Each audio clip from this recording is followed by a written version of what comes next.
Salut à tous, j'espère que vous allez bien.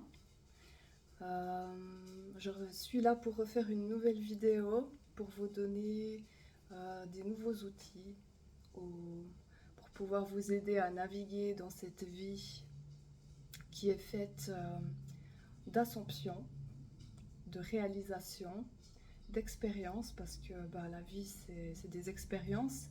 Et pourquoi on n'a pas tous les mêmes expériences? Parce qu'on n'a pas tous la même conscience et on n'a pas tous les mêmes envies d'expérimentation. Et par rapport à ce que moi j'ai pu découvrir par l'expérimentation, je parlerai surtout selon des concepts qui viennent notamment de Joey Dispenza, Neville Goddard, Joseph Murphy, qui sont mes auteurs préférés, avec qui j'ai beaucoup pu avancer, comprendre beaucoup de choses. Et en fait, c'est important de pouvoir comprendre comment ça fonctionne avant de pouvoir s'immerger dans l'expérience en conscience. Et cela surtout quand on a beaucoup de défis, beaucoup d'obstacles et beaucoup de choses qui ne nous permettent pas d'avancer en fait.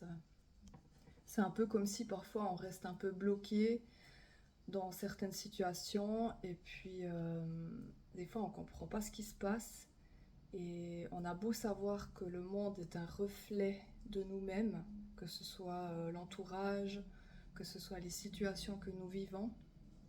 Des fois c'est difficile de se dire attends, c'est moi qui ai créé tout ça, de se sentir responsable de ce qui se passe, parce que des fois il y a des choses qui arrivent qui sont injustes et on est à plaindre, on est en statut de victime et on se dit non, c'est pas moi qui ai pu créer ça, c'est quand même horrible.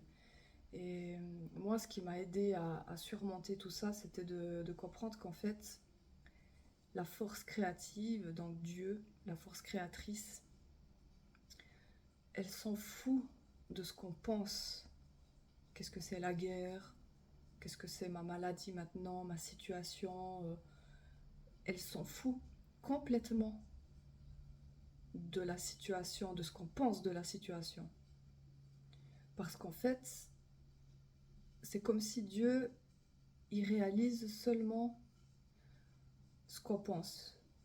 Comme si on était un peu le patron, en fait. On est le patron, c'est ça.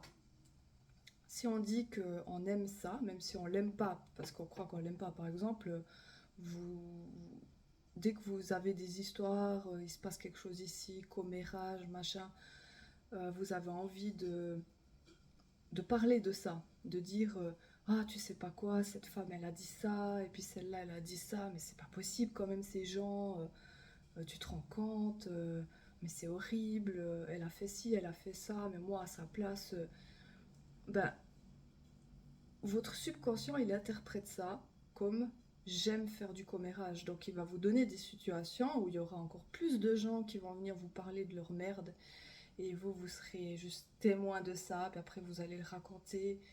Mais des fois c'est très subtil, des fois on se rend pas compte que ça peut aller loin ces choses. Pour le subconscient, en fait, tout ce que tu regardes, tout ce dont tu parles, tu poses ton attention, que ce soit bon ou mauvais, pour lui, c'est que tu aimes en fait. Voilà, même si t'aimes pas. Si quelqu'un t'a fait du mal et que t'aimes pas ce genre de situation, mais que tu continues à parler de ça, ça va forcément se réaliser. Moi, j'ai vécu des situations en direct où j'étais témoin de mes pensées qui se réalisaient juste parce que j'avais de la rancœur par rapport à une personne, parce qu'elle a fait ça, et c'est pas bien de faire ça, puis après je le ruminais dans ma tête, et puis ça se reproduisait peu de temps après. Et là tout de suite j'ai réagi, j'ai dit non, non, je brise ce schéma en fait, ça ne m'arrivera plus, et je ne pose plus mon attention là-dessus. Parce que voilà, c'est comme ça tout le temps. Et par rapport aux relations, quand quelqu'un nous fait du mal ou que la personne a des comportements pas cool avec nous, on se dit mais c'est pas juste ce qu'elle fait cette personne, j'aimerais bien qu'elle soit comme ça, et pourquoi elle fait ça, ça, ça. Mais on est toujours en train de penser comme ça en fait. Et rien que le fait de penser ça, le subconscient, Dieu, il se dit ah ben elle aime parler de ça, ça veut dire je vais encore plus lui donner de ça. Et ça se réalise. Donc du coup, comment faire pour briser ces schémas, pour ne plus rester concentré là-dessus, pour montrer autre chose à son subconscient que la situation redondante. Ben, moi, les techniques que j'ai utilisées, ben, déjà, c'était la gratitude. Ça veut dire surtout quand vous êtes en face d'une personne que vous aimez beaucoup et qu'elle a des comportements qui vous dérangent, qui vous font du mal. Vous pouvez pas aller vers la personne puis lui dire bon maintenant tu changes ça parce que ça me fait du mal et tu comprends pas. Alors, la personne elle va encore plus ne pas comprendre. Si vous dites ah mais tu comprends pas, ça m'est arrivé avec mon propre copain, mais tu comprends pas. Pourtant ce que je dis c'est juste et moi je te fais pas ça, mais toi tu me fais ça en fait, je comprends pas. J'ai juste envie de communiquer en fait. Il y a quoi de compliqué là-dedans? Eh ben, le subconscient, il interprète comme c'est compliqué. T'arrives pas à parler avec lui, il comprend pas, ben on va refaire des situations où il comprend pas. Et tu te sens juste pas écoutée, incomprise, abandonnée, rejetée. Hmm.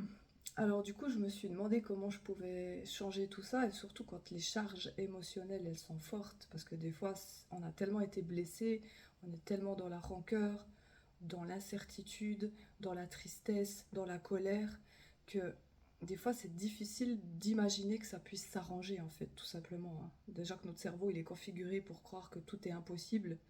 En tout cas, le tout est possible, c'est pas envisageable pour l'être humain.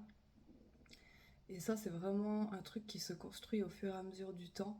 Et la gratitude, ça m'a beaucoup aidé. Ça m'a beaucoup aidé pour switcher de réalité en fait. Parce que j'arrivais vraiment pas à poser mon attention sur autre chose que sur les conflits que j'avais avec ces gens en fait. Et puis j'avais quand même des conflits avec plusieurs personnes. Et puis quand c'est votre propre père, c'est encore pire. Moi j'avais plus de contact avec lui parce que voilà, vu la situation, c'était juste pas possible. Et il a suffi que je parle de gratitude en fait. Merci. À chaque fois en fait, tous les jours, où à chaque fois que j'étais confrontée à des mauvaises pensées, je disais, je contrais, je commençais à contrer comme une machine en fait. Et je disais, ah ben merci parce qu'il m'a fait un sourire, merci parce qu'aujourd'hui il m'a aidé à lasser mes chaussures, un exemple tout con. Merci parce qu'il m'a invité au restaurant aujourd'hui, merci parce qu'on a pu parler des choses intéressantes. Puis je repensais à toute la journée ou alors les jours où on a été ensemble, tout ce qu'il y a eu de positif. Merci parce qu'on a eu une belle journée, on a fait ça, c'était génial. Merci parce que il m'a aidé à porter mes sacs. Enfin, j'allais loin, vraiment. Si je pouvais remercier une fourmi, je remercierais une fourmi. Donc, après ça, j'ai remarqué que je me sentais beaucoup plus calme, beaucoup moins énervée, beaucoup moins concentrée sur les problèmes en fait. Et ça m'a permis, en répétant, répétant, de voir que je pouvais prendre de la distance avec ces ressentis conflictuels à l'intérieur de moi, tout en sachant que les conflits ne viennent pas de l'autre, mais ils viennent de moi. Donc c'est moi qui ai un problème quelque part. Et après, j'essayais de me dire, si cette personne, elle ne me respecte pas, c'est parce que moi, je ne me respecte pas. Donc après, je devais retourner mon regard sur moi et me dire, bon là, écoute, hein, là, tu vas te respecter maintenant, parce que là, tu t'es pas respecté. Mais comment tu t'es pas respecté? C'est parce que tu te parles mal, en fait. Est-ce que tu aimerais qu'on te parle comme ça ou je sais pas, si tu as un ami qui te respecte pas, tu vas pas rester avec cet ami. S'il te donne des chips à dîner, qui te dit que t'es moche quand tu te regardes dans le miroir, qui te dit que t'es nul, que tu vaux rien, tu vas dire à cet ami, bah écoute, t'es plus mon ami, je veux plus te voir. Et nous, on cohabite avec nous-mêmes et on se traite comme ça. Sauf que nous, on peut pas se foutre à la porte en fait, parce qu'on est obligé de vivre avec nous-mêmes tout le temps. Donc ça a été aussi un travail que j'ai dû faire, mis à part la loi d'Assomption et le fait qu'on peut manifester, il y a un énorme travail à faire sur soi en fait. On peut pas juste dire, bon, je vais commencer à manifester une voiture, je vais commencer à manifester un copain qui m'aime, je vais commencer à manifester si on commence pas aussi à changer soi-même en fait. C'est un passage obligatoire. Parce que sinon, je sais pas, la vie n'a pas de sens. Il n'y a rien qui a de sens. Donc ça, c'est vraiment un outil super génial. Et le deuxième outil que je peux vous donner, c'est d'apprendre à prendre conscience de vos pensées en fait. Et c'est pas facile au début, hein, parce que ça passe en mode avion, on n'est pas conscient de tout ce qui se passe à l'intérieur. Il y a même des choses inconscientes, on se dit, mais attends, j'aimerais bien mettre le doigt dessus, et finalement, on sait toujours pas, ou alors on tourne à côté. Des fois, on sait qu'on sait, mais on veut pas se l'avouer aussi. Des fois, c'est de l'ignorance ou du déni. Puis là, il faut faire un effort de conscience, en fait. C'est prendre le temps tous les jours, dès que c'est possible, en fait, de se dire qu'est-ce que je suis en train de penser maintenant, qu'est-ce que je suis en train de ressentir, pour avoir plus d'impact après, plus de vision aussi, parce que des fois on voit petit, et après on peut voir beaucoup plus large que ce qu'on peut l'imaginer. C'est, c'est des choses qu'on ne peut pas expérimenter si on ne fait pas l'effort en fait de le faire. C'est comme tout ce travail dans la vie, hein. Si vous connaissez le métier de cuisinier, vous savez comment on cuisine, il n'y a pas de souci, on prend des tomates, des oignons, on les hache, on met un peu de sel, de poivre, on fait ça avec du fromage. Et oui, c'est délicieux, carrément. Mais maintenant, si vous voulez voir un aspect plus élargi de la cuisine, que vous commencez à prendre des cours gastronomiques, etc., vous allez vous dire, ah, c'est pas le même niveau en fait. Donc oui, des fois, il faut prendre le temps et faire le pas aussi, se donner, s'investir en fait, pour voir plus loin. Moi, j'ai toujours le sens de l'observation et il y a des gens qui me disent comment tu fais pour remarquer ça? J'ai pas vu, j'ai pas retenu, comment t'as un cerveau t'as une mémoire d'éléphant. Mais parce que je l'ai travaillé, même si c'était des assumptions inconscientes où je me disais, ben moi je vais tout retenir, moi j'observe en fait, je regarde tous les détails. Et le fait de faire l'effort, au début c'était un petit effort, bien sûr, comme tout, hein. Mais après c'est devenu une habitude. Ça veut dire que j'ai plus d'efforts à faire, ça vient tout seul. Je retiens tout, je remarque tout, tous les petits détails que des gens ne remarquent pas. Et puis ça m'a aidé beaucoup pour l'apprentissage, pour apprendre des choses, étudier des langues et tout ça. Ben, j'apprends beaucoup plus vite, que ce soit les choses artistiques aussi. Enfin, euh, j'entends beaucoup de gens qui disaient mais c'est dur en fait, ça va être difficile. Je suis pas comme toi, j'ai pas le même don que toi. Mais moi j'ai jamais pensé comme ça. Moi je me suis toujours dit mais c'est facile d'apprendre, je sais pas, c'est inné en fait, c'est dans la tête. C'est pas une question d'être fort ou pas fort, c'est une question d'y croire finalement, hein. Comme pour tout, toutes les assumptions, c'est une question de croyance. Donc voilà, ça c'est super important. Donc la gratitude, ça peut être un très bon bouclier, en fait, une très bonne manière de contrer quand c'est difficile, parce que moi j'ai regardé beaucoup de vidéos et c'est vrai que comme j'ai des gros problèmes et j'ai des gros implants dans le subconscient, il y a pas mal de choses que j'arrivais pas à me débarrasser. Et c'est vraiment la gratitude qui m'a aidé le plus, le fait de prendre conscience de mes pensées, parce que qui dit prendre conscience de vos pensées dit apprendre à se connaître soi-même, parce que des fois on se connaît pas, hein. Donc quand j'observe maintenant les gens qui disent ouais il m'est arrivé ça, je sais pas pourquoi, nanana, puis les gens me racontent leur histoire, et surtout quand elles disent ça s'est reproduit encore, pourquoi ça m'arrive toujours à moi? Et c'est bien une histoire spécifique qui les concerne eux. Donc j'avais une amie, j'avais ma sœur, et du coup il y avait des histoires sont différentes, mais elles correspondent à leur personnalité en fait. Et ça m'a beaucoup aussi aidé à avoir mon miroir. Parce que de prendre conscience, on se dit, ah bah alors si ça, maintenant je le raconte, cette personne m'a manqué de respect, donc il doit y avoir un problème avec le respect. Des fois aussi, je crois que je suis quelque chose.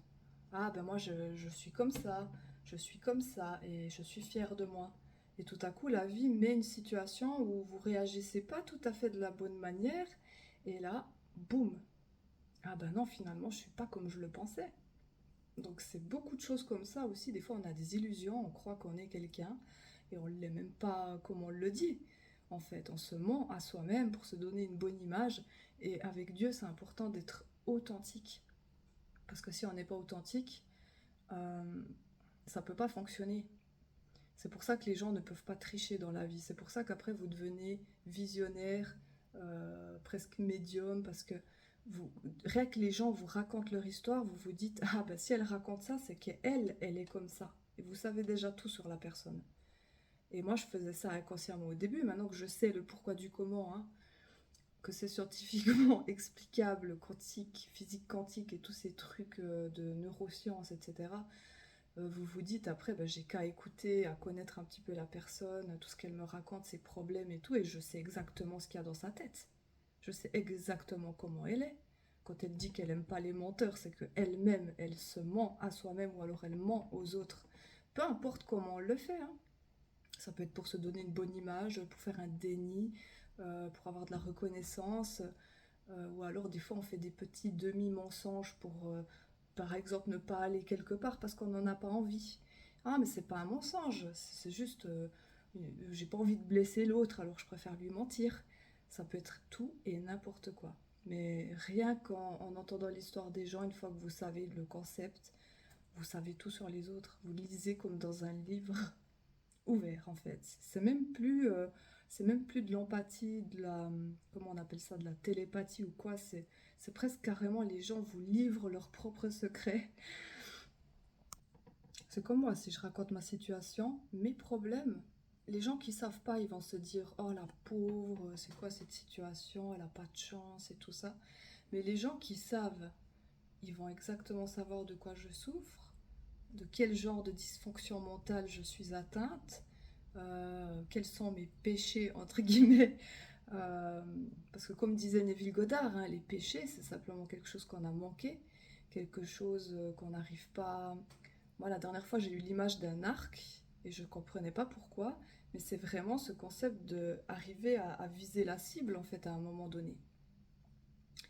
Et il n'y a pas vraiment de péché en soi. Le péché, c'est le fait qu'on n'arrive pas à être cohérent avec ce qu'on veut. Parce que si on dit, qu'est-ce que tu te souhaites à toi-même et aux autres? On souhaite toujours le meilleur. On ne se souhaite pas les mauvaises choses.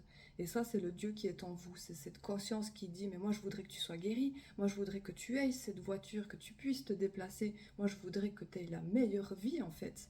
Mais pourquoi tu ne l'as pas? Il y a quelque part en vous cette voix qui dit ça. Mais pourquoi vous ne vivez pas les choses que vous voulez? Ben, c'est simplement cette séparation avec votre être divin, qui est Dieu en vous, votre subconscient. Lui, il entend que les ordres. Il chipote pas en disant ouais mais qu'est-ce qu'elle a dit, attends il faut qu'elle fasse plus d'efforts, d'abord elle doit me prouver sa dignité et puis euh, sa fidélité. Ah, mais ouais, mais peut-être l'autre il a eu une guérison spontanée, mais toi tu vas devoir me prouver pendant une année parce que tu dois travailler. Tout ça, c'est dur, tu as beaucoup d'assumptions négatives. Mais attention, toi, il faut que tu prennes un autre chemin parce que tu vas devenir guérisseur et tu dois souffrir, souffrir, parce que sinon tu vas faire comment pour expliquer aux autres comment ça fonctionne. Ouais, mais non, mais toi. Euh, T'as fait beaucoup de choses dans le passé et puis maintenant tu dois prouver, tu dois faire d'abord tel et tel acte. Mais moi j'avais ça dans ma tête, hein. Mais j'ai compris qu'en fait, avec les expériences que j'ai eues très spontanées là ces derniers temps, tu dis un mot et il le réalise. Donc en fait, Dieu, il n'est pas un psychologue ou quelqu'un qui est en train d'analyser ce que tu as fait, en train de te dire ouais, mais d'abord, il faut que, il y a ci, nanana. Dès qu'il y a cette phrase, il faut se dire non, non, il y a un truc qui va pas là. Parce que c'est vous en fait. Vous êtes le patron. Et Dieu, le subconscient, on pourrait quasiment dire, c'est le serviteur en fait. Si tu dis non, il dit non. Si tu dis oui, il dit oui. Si tu dis il va se passer ça dans les prochaines heures ou jours, ça va se passer. Si vous êtes cohérent avec ce que vous pensez. Donc c'est ça, je pense, toute la subtilité de comprendre comment ça fonctionne, commencer à diriger en fait. Parce que nous, on a peut-être tendance à penser que c'est Dieu qui nous dirige et que c'est Dieu qui est notre patron. Dieu n'est personne que notre conscience, on pourrait plutôt dire notre meilleur ami. Voilà. Pour moi, ce n'est plus un patron qui attend durement son travail, qui est en train de dire mais j'ai telle et telle et telle et telle et telle condition. Dieu, il est amour inconditionnel. Ça veut dire que derrière, il souhaite le meilleur, mais il peut rien faire si nous, on pense que non, il y a des limites. Non, d'abord, il faut que je me prouve. Non, d'abord, il faut que je fasse tel effort. Non, je dois être à la hauteur. Non, si je fais pas ça, on va penser que... Ça, c'est... Prenez conscience de vos pensées, vous allez voir à quel point ça va loin, en fait. Moi, quand j'ai commencé à faire ce travail, ça m'a pris du temps, ça m'a pris du temps. Parce que je devais tout noter, tout noter.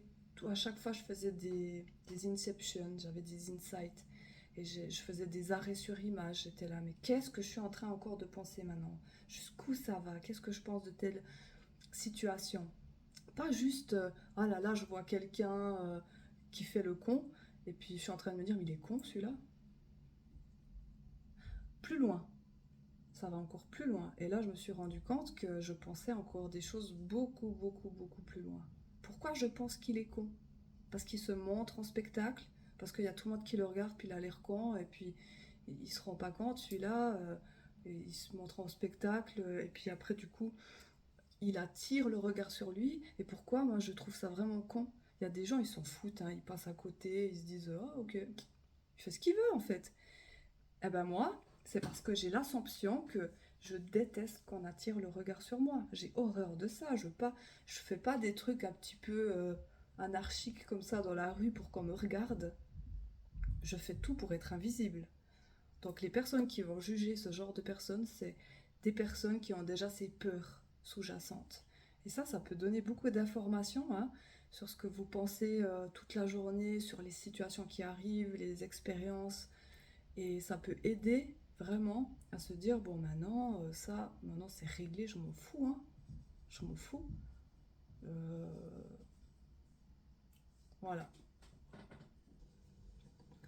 Un autre outil qui peut vous aider peut-être quand vous êtes dans une situation bloquante, difficile, où c'est tellement bloquant qu'on n'arrive plus rien faire et on a l'impression d'être sous un tas de boue, c'est aussi d'apprendre justement à créer ce lien avec Dieu, avec votre subconscient, avec cet état supérieur en vous qui attend d'être sollicité, mais qui ne le peut pas, parce qu'il est le serviteur de ce que vous entretenez à longueur de temps et il ne peut rien y faire.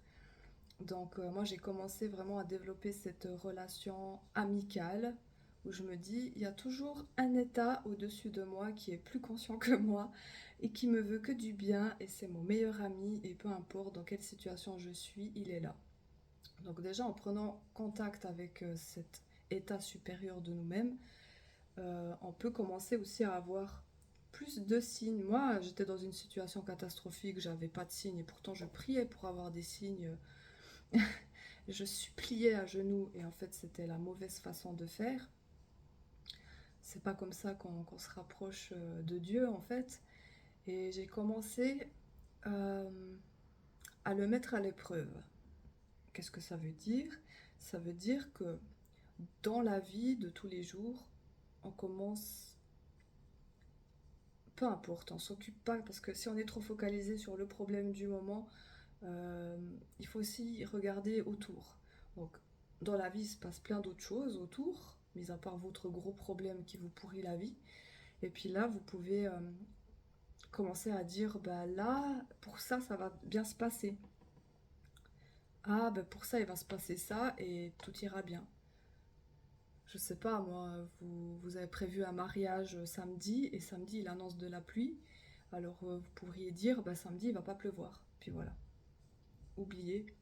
Ou alors, comme moi j'avais fait, ça fait, à cause de ma situation, ça faisait quasiment une année que j'avais plus piqué de fou rire, que j'avais plus cette sensation que ça fait d'exploser de rire. C'est tellement viscéral en fait quand ça arrive.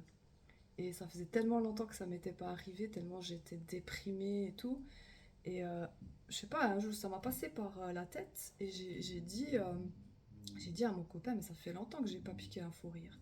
Après, lui, il est parti aux toilettes et tout à coup, j'ai dit, ben, prochainement, je vais piquer un fou rire. Puis après, j'ai oublié. Hein.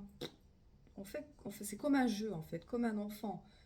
ah, allez, on lance un truc dans l'univers et puis après on continue ce qu'on fait. Ah ben, je peux vous dire que peu de temps après, ben, il y a une situation qui m'a fait déclencher un fou rire. Et cette sensation, ça m'a tellement fait du bien. J'étais là, mais tu vois en fait. Et j'ai fait ça pour d'autres choses encore. Et ça s'est produit. Donc j'étais assez choquée en fait. Tout ce que j'ai dit qui allait se passer, ça s'est passé. Mais c'était pour des petites choses, hein. C'était... Là, c'est vrai, j'étais tellement concentrée sur mon gros problème qui me pourrit la vie que bah, je pensais qu'à ça en fait. J'essayais de faire des assumptions sur ça et puis le reste j'oubliais. Donc la gratitude, prendre conscience de ses pensées, prendre conscience qu'il y a toute une vie autour, hein. Il n'y a pas que le problème, le gros problème qui semble être une montagne. La montagne, elle va te cacher la vue si tu es devant. Mais tu peux faire un pas de côté et tu verras que tu verras tout l'amplitude derrière. Et finalement, la montagne, c'est rien. Quelque chose où tu veux rester devant et tu peux bouger pour voir derrière. Enfin, c'est comme ça que je vois les choses maintenant. Et ça aide beaucoup à petit à petit se désimplanter, mettre son attention ailleurs et puis aussi prendre confiance en Dieu parce qu'il ou les choses que vous avez confiance, même les petites choses que vous pouvez réaliser et qui se réalisent, ça va vous donner plus de force et vous dire ah mais il est là, s'il m'a réalisé ça, c'est que il peut me réaliser ça. Puis après vous testez d'autres choses, machin. Et après vous pouvez vous attaquer au monstre, qui finalement n'est même pas un monstre parce que c'est simplement un côté de vous euh, qui s'est exprimé. Et c'est pas du mal. Pour moi, c'est des insécurités, des peurs. Voilà. Et c'est tout ce qu'il faut régler, je pense. Mais ça, c'est encore des autres sujets. Donc voilà, j'espère que j'ai pu vous aider un peu euh, à comprendre un peu des choses sous d'autres angles, perspectives. Et je vous dis à bientôt dans une autre vidéo. Bye bye.